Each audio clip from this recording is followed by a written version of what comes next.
Morning guys! Mayroon na naman akong i-update sa inyo about ni Rina. Good news ito guys. Kasi po, Rina hindi na basta-basta makuha ni Lolo Nestor sa mga kalingap. At nabawasan na rin ang kaba ni Ate Ruda at takot. Sa ngayon, guys, mayroon nang hinahawakan na si Ruda na kasulatan.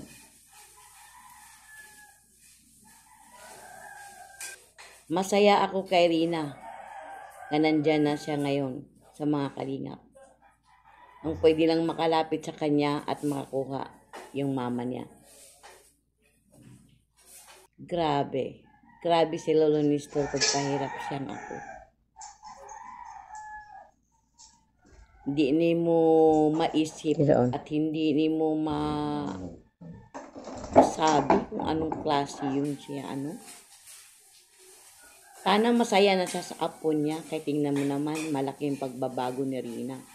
At kunti-kunti na lang guys, gagaling na si Rina. At dito guys,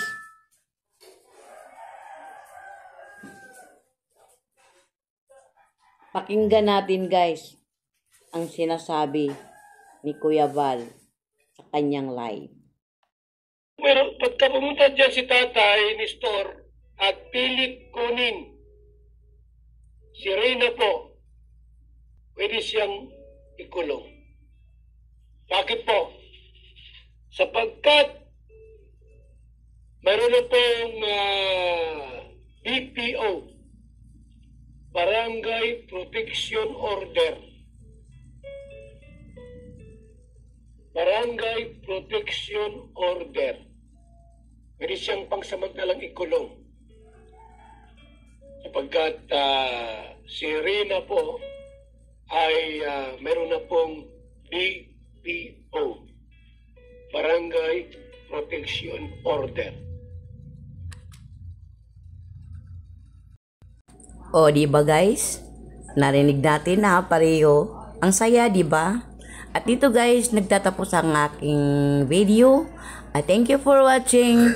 And don't forget to subscribe my channel. Bye-bye guys. See you next day. Yay! Masaya na kaming lahat kay Rina. At lalo na si Mama Rodania. Masaya na rin. Hindi na magwo-worry si Mama Roda kay Rina. Diba guys? Okay po.